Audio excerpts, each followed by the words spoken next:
Hi friends, welcome to art class. My name is Miss Panaya. Don't worry, if you forget how to say it, I have a little trick. I just think of a pan that you cook in, your eye, and then It's pretty simple. Pan, eye, that's me. Whether you go to Stewartsville or to Sunset Valley, this video is going to go over the rules and procedures of the art room. Let's start with how we enter the art room. No, silly teachers. That's not how we enter the art room. We don't run in and touch everything on the tables. Let's try that again. Instead, we want to walk in nicely, find our seat, and sit with our hands folded. Much better. When we sit with our hands folded, we are sitting like this woman here, the Mona Lisa, painted by Leonardo da Vinci. When you sit like Mona Lisa, that shows me that you are ready to make some amazing art. So if I'd say, show me your Mona, you should do just like our friends are doing here, and I'll know you're ready to rock and roll. Okay, let's talk about table numbers. Hanging above each table is your table number. Can you point to yours?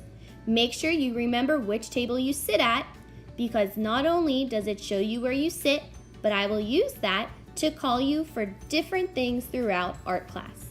Let's see who knows their table number. If you sit at table 1, raise your hand now. If you sit at table 2, raise your hand now. Table 3, raise your hands. Table 4, can you raise your hands? Table 5, raise your hands. And if you sit at table 6, raise your hands now. Nice job. Also at your table, you have your own color. Can you find and point to your color? It's located on the side of your table right in front of your belly button. You're going to want to know what color you are because I will call you by color to do different jobs around the art room. Let's see who knows their colors. If you sit in front of the color red, raise your hand now. Nice job. If you sit in front of the color blue, raise your hand. Very good. If you sit in front of the color green, go ahead and raise your hand. Good job. If you sit in front of yellow, raise your hand. Awesome. Some tables also have the color orange. If you sit in front of orange, raise your hand. Good job. Let's talk about the art room rules. They're quite simple. There's 3 of them and they spell out art. Let's start with A.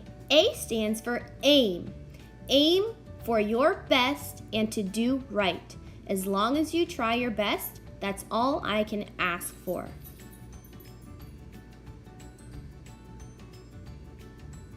R.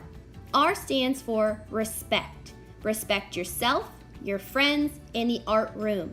That means respect your things, my things, and your friends' things. And T stands for trust. Trust in yourself and your ability to learn. Never forget you are an amazing artist. Up on my front board, you will see the blabber brush. The blabber brush is to remind us at what level we should be talking. We could either be using our indoor voices, like I am now, our whisper voices, like this one, or we'll be quiet at a volume 0 and focused on our art. Let's look at the supplies you have at your tables. You have colored pencils and crayon boxes, which we'll talk about in a second. But let's just focus right now on the supplies inside of your table's bin. Inside your bin, you're going to find 5 pairs of scissors. These scissors should come out of and go back into the scissor part of your container. You also have 5 glue sticks. These 5 glue sticks should also come out of and go back into the glue stick part of your container. You have 5 pencils and 5 art erasers, which should go back in the cup when you're done. Speaking of pencils, if you were to accidentally break your pencil while drawing, please do not steal your neighbor's. No, Mr. Bostic. Try this instead. You could go head over to the pencil bucket and trade your unsharpened pencil in for a sharpened one to keep drawing with. Much better. Okay, back to our table supplies. In addition to 2 colored pencil boxes, you also have 2 crayon boxes, a blue box and a yellow box. Please make sure to put the crayons back in the correct box so that they are not scared and lonely without their crayon buddies. When sharing the supplies, whoever sits closest to your table supplies should grab whatever it is you're using, put it between you and your elbow partner, and share the supplies. Nice job, guys. This goes for the pencil sharpeners as well. Be sure to get those shavings over the little container. Next order of business is the sinks. If we are washing our hands, we should not be doing what our silly teacher friends are doing here. Let's try this again. When I call your table, you'll make a line at the sink. You'll make sure not to turn the water on full blast. Take your turn, soap, rinse, dry, and then nicely walk your paper towel to the garbage can. Much better, friends. I will also call you by table to bring me your wet paintings to the drying rack. Please do not run towards me with your wet paint. As much as I like to paint, I don't like to wear it. You'll make a nice straight line at the drying rack, wait your turn, and hand me your painting one at a time. This makes sure that we don't have any uh-ohs in the art room. When we are finished in the art room, Miss Benaya will call you by table to line. Whoa, ladies. That is not how we line up. Let's try again. Once I call your table, you will walk nicely to the orange line. You will line up on the orange line, and we will wait at a volume 0 to leave the art room. Now that we know the rules and procedures of the art room, what can we score by following them? Your table is now your team. Your team's goal is to score 2 paint splotches in every art class. At your table, you have a cup with 4 popsicle sticks in it. These 4 popsicle sticks each mean something different. The first one is follow directions. That's following my directions and the directions of the art room. The second is to sit like Mona.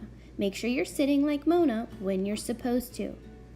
The third is stay quiet. Make sure you're doing what the blabber brush tells us to.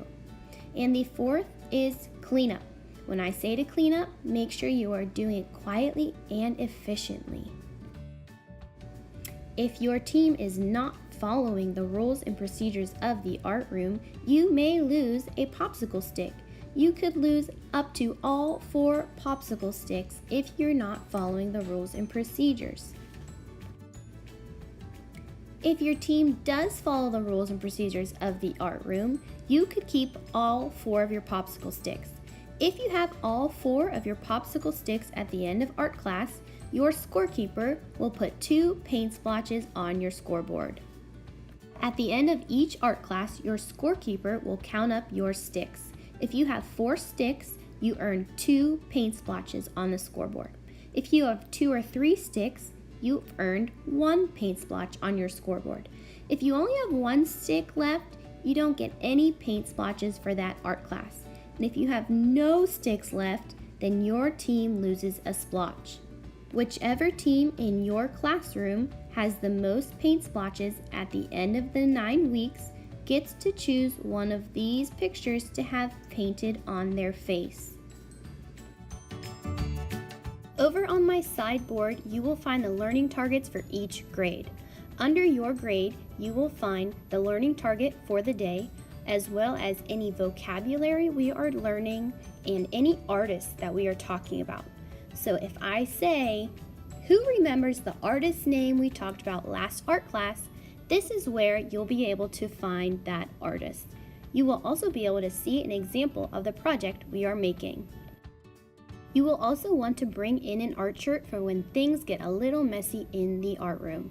If one day you happen to forget your art shirt in your classroom, no problem. I have a few extras that you can borrow. Just be sure to put it back when you're done. Any art shirts accidentally left in the art room will be put in the pink Lost and Found art shirt basket. If you go back to your cubby and realize your art shirt is missing, come check my pink basket for any lost and found art shirts. It's probably in there. Okay friends, now you know the rules and procedures of the art room. Thanks for following along, and we'll see you next art class.